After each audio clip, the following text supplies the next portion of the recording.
러시아가 우크라이나를 침공한 지 3주째입니다. 2, 3일 내로 전쟁을 마무리할 수 있을 것이라는 푸틴의 믿음과 달리 장기화되는 양태로 발전하고 있는데요. 워낙 세계사적 사건인지라 외신에서는 스트레이트 기사뿐 아니라 이를 심도 있게 다루는 기사들도 연일 쏟아내고 있습니다. 최근에 눈에 띄는 건 푸틴의 몰락을 다루는 기사들입니다.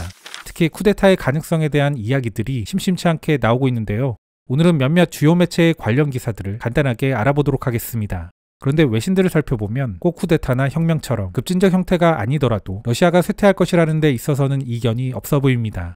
쿠데타 관련 기사들 다음에 소개드릴 내용은 뉴욕타임즈에 올라온 어느 경제학자의 기고문입니다. 군사적, 외교적 관점이 아닌 경제적 관점에서 다룬 차별화되는 기사이고 되새겨볼 만한 부분이 많은 기사여서 해당 기사는 좀 더 자세히 다루도록 하겠습니다. 영국의 더 타임즈에서는 영국 및 러시아의 전 외무장관 기고문을 연달아 올렸습니다. 윌리엄 헤이그 전 영국 외무장관은 푸틴의 힘 빠진 정권은 빨리 무너질 수 있다 라는 제목의 글을 통해 이번에 드러난 러시아의 시스템은 표면적으론 강해 보이지만 내부는 부실했다고 말합니다. 또한 러시아 최고사령부는 침공 전날 지상전술 지휘관에게만 전쟁의 시작과 목표를 알렸습니다.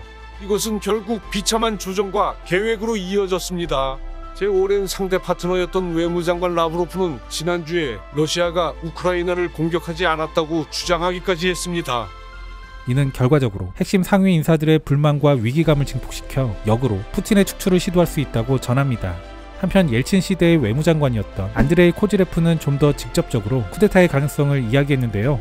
그는 크렘린궁의 인물들이 그의 몰락을 계획할 가능성이 매우 높아졌다고 말하며 이는 결국 푸틴 스스로 자신의 미래를 위태롭게 한 것이라고 진단합니다.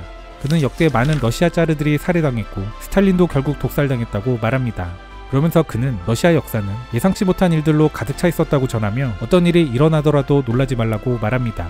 이어서 그는 과거 아프간 침공으로 소련의 몰락이 시작됐던 역사를 주지시키며 러시아의 쇠퇴도 단언합니다. 그것도 침공으로 시작했고 소련이 이기고 있는 것처럼 보였습니다.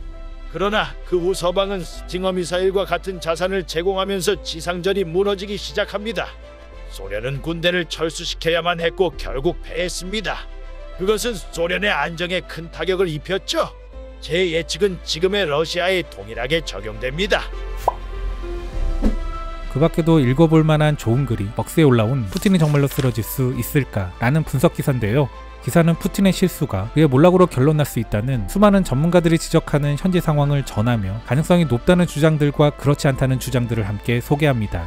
가능성이 높아진 이유로는 크게 두 가지를 드는데 러시아 내 엘리트 그룹의 이탈이 하나고 다른 하나는 대량 학살 임무를 맡은 장교들의 이탈입니다.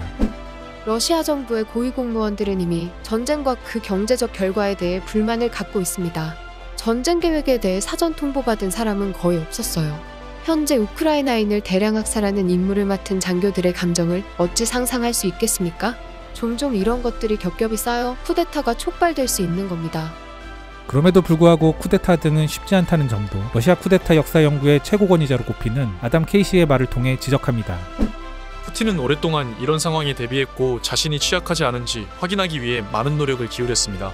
그러나 전쟁이 러시아 대통령에게 훨씬 더 비참한 것으로 판명된다면 역사는 가장 확고한 독재자라도 권력을 잃을 수 있는 경로가 있음을 알려줄 겁니다. 벅스의 기사는 쿠데타, 혁명, 정권교체 이 세 가지 시나리오별로 그것의 가능성을 이야기하며 대중혁명은 현재로선 거의 불가능한 시나리오라 말합니다. 다만 쿠데타의 경우 과거와 다르게 그 누구도 불가능하지 않다고는 단언할 수 없는 유동적인 시나리오가 됐다고 전합니다. 좀 길긴 하지만 한 번쯤 읽어볼 만한 기사로 해당 기사의 링크는 클립 설명란에 걸어둘 테니 관심 있으신 분들은 한번 찾아보시는 것도 좋을 듯 싶습니다. 워싱턴 포스트도 푸틴은 쿠데타를 막을 수 있을까? 그것은 러시아 엘리트들이 얼마나 많은 어려움을 견뎌낼 것인지에 달려있다 라는 제하의 기고문을 올렸는데요. 기사는 현재 푸틴과 이를 지지하는 상층부의 결속은 어떤 이념 등에 의한 결속이 아니라 이익을 주고받는 거래 관계라는 것을 지적합니다. 그들은 투덜거리긴 했지만 푸틴에게 도전하지는 않았었다는 표현으로 이 관계의 긴장감을 설명했는데요. 푸틴은 지속적으로 이들로부터 금전적 이득을 편취해왔고 이들은 해외의 부를 축적하는 식으로 대응해왔다고 설명합니다. 하지만 현재의 상황이 이 모든 것을 급격히 바꿀 수 있다고 지적합니다. 이제 그 시대는 끝났습니다. 푸틴이 일으킨 전쟁과 이로 인한 서방의 제재는 그들이 돈, 가족, 자유를 보호하기 위한 안전한 장소로서 서방에 접근하는 기회조차 박탈합니다. 한때 푸틴이 그들의 번영을 보장했던 곳에서 푸틴은 이제 그들의 빈 곳만을 보장하게 될 겁니다. 이러한 상실감이 충분히 만연하면 반응을 기대해 볼 수 있습니다. 다음에 소개드릴 기사는 뉴욕타임즈에 올라온 기고문으로 그 제목은 전쟁, 그게 뭐가 좋은가입니다. 기고자는 우리에게도 잘 알려져 있는 폴 크루그먼 뉴욕시립대 교수인데요. 경제학 전공자분들은 잘 아시겠지만 그의 전문 분야는 거시경제 및 국제경제이며 케인지안으로 분류가 됩니다. 기고문은 우리가 막연하게 느끼고 있는 러시아의 쇠퇴를 경제적 측면에서 잘 짚어낸 글입니다. 우크라이나의 기적은 지속되지 않을 수 있다. 우크라이나 국민들의 놀라운 영웅심에도 불구하고 결국 러시아 국기가 키이우와 하루키의 잔해 속에 꽂힐 가능성이 훨씬 더 높다고 볼 수 있다. 그러나 그렇게 되더라도 러시아 연방은 침략 이전보다 더 약하고 더 가난하게 남을 것이다. 정복은 돈이 되지 않기 때문이다. 물론 역사를 거슬러 올라가 보면 군사력으로 스스로를 풍요롭게 한 강대국의 사례는 많다. 로마인들은 확실히 헬레니즘 세계의 정복으로 이익을 얻었고 스페인 역시 아즈텍과 잉카를 정복해 이익을 얻었다. 그러나 현대 세계는 다르다. 여기서 현대라 함은 적어도 150년 정도를 의미한다. 1909년 영국 작가 노먼 에인절은 그의 유명한 책 위대한 환상을 출판해 전쟁의 무용지물이 됐다고 주장했다. 기사에 소개된 노먼 에인절은 영국의 교수이자 작가, 언론인, 국회의원으로 1933년 노벨평화상을 수상한 인물인데요. 대표적인 반전주의자인 그는 1909년 지금 읽어도 명작인 위대한 환상이라는 책을 집필합니다. 이 책은 군사력이 국가에 가져다주는 이득의 상관관계를 분석합니다. 그는 저서를 통해 산업화된 국가들 사이의 전쟁은 불가능한 것은 아니나 무의미하고 쓸모없다는 의견을 피력했는데요.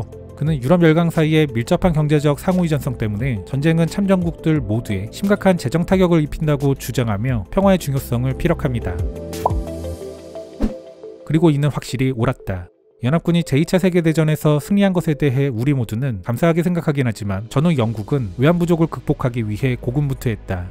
결국 수년간의 긴축을 겪게 되면서 강대국으로서의 지위가 약화되었다. 심지어 미국조차도 많은 사람들이 생각하는 것보다 전후 조정에 더 많은 어려움을 겪었다. 미국은 전후 한동안 인플레이션이 20% 이상으로 치솟았다. 그렇다면 정복이 왜 그리고 언제부터 무익하게 됐을까? 에인절은 1870년경부터 국가 간 필수적인 상호이전성이 부상하면서 모든 것이 바뀌었다고 주장했다. 1870년은 대략 철도, 증기선 및 전신들이 생겨나며 일부 경제학자들이 최초로 세계 경제라고 부르는 것이 가능하기 시작한 때였다. 이러한 글로벌 경제에서 국제금융 시스템은 말할 것도 없고 국제분업의 구조에서 침략국은 감당하기 힘든 대가를 치르게 된다. 지금도 우리는 우리가 이야기하는 동안 러시아에서 일어나는 그 역동성을 볼 수 있다. 에인절은 또한 현대경제의 몰수의 한계를 강조했다. 전쟁을 통한 상대국 자원의 강제적인 몰수는 선진사회가 생산성을 유지하는 데 필요한 인센티브와 안정감을 파괴한다. 이 때문에 산업화 이전의 정복자들이 토지를 압류해 누릴 수 있었던 것처럼 산업자산을 압류해 그 이익을 누릴 수는 없는 것이다. 한동안 나치 독일은 자신의 GDP의 약 2배에 달하는 국가들을 점령하는 데 성공했지만 무자비한 착취에도 불구하고 점령 지역은 독일 전쟁 비용의 약 30%만 지불한 것으로 추정된다. 히틀러의 경제적 실패가 미래 전망에 대한 유용한 정보를 알려주는 지금의 상황.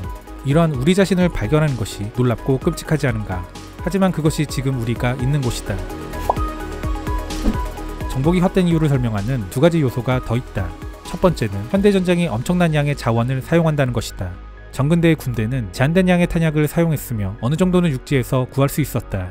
1864년만 해도 연합군 장군 윌리엄 테컴페 셔먼은 보급선이 끊긴 채 겨우 21채의 식량만 들고 조지아를 가로질러 행군할 수 있었다. 그러나 현대 군대는 엄청난 양의 탄약, 수리부품, 그리고 무엇보다도 차량용 연료를 필요로 한다. 실제로 영국 국방부의 최근 평가에 따르면 러시아의 키이우 진격은 계속되는 병찰 문제의 결과로 정체되었다고 한다. 이것이 정복자가 되려는 사람들에게 의미하는 바는 정복이 성공하더라도 극도로 비용이 많이 들기 때문에 매우 비싸다는 것이다. 둘째, 우리는 지금 열정적인 민족주의의 시대에 살고 있다. 고대와 중세의 농민들은 아마도 누가 자신들을 착취하는지 신경 쓰지 않았을 것이다. 이 때문에 키이우와 다른 주요 도시가 함락되더라도 러시아는 적대적인 인구를 억제하기 위해 몇 년을 보내야 할 것이다. 따라서 정복은 패배하는 제안이다. 이것은 적어도 지난 한 세기 반 동안 사실이었다. 불행한 것은 이것을 믿지 않는 광인과 광신도가 여전히 있으며 그들 중 일부는 국가와 군대를 통제한다는 것이다. 러시아가 이번에 승리한다 해도 상처뿐인 승리라는 것, 그리고 승전이든 패전이든 러시아의 쇠퇴 또는 몰락은 가속화된다는 것, 그 정도의 차이는 조금씩 있지만 여러 외신들에 올라온 전문가들의 기고문에서 공통적으로 하는 진단들인데요. 역사에 무지한 독재자가 스스로의 힘을 과신했을 때 어떤 재앙이 일어나는지 이번 러시아 침공이 제대로 증명하는 것도 같습니다. 부디 우크라이나의 평화를 기원하며 언론을 통해 나오는 눈물나는 비극들을 더 이상 보지 않게 됐으면 좋겠습니다.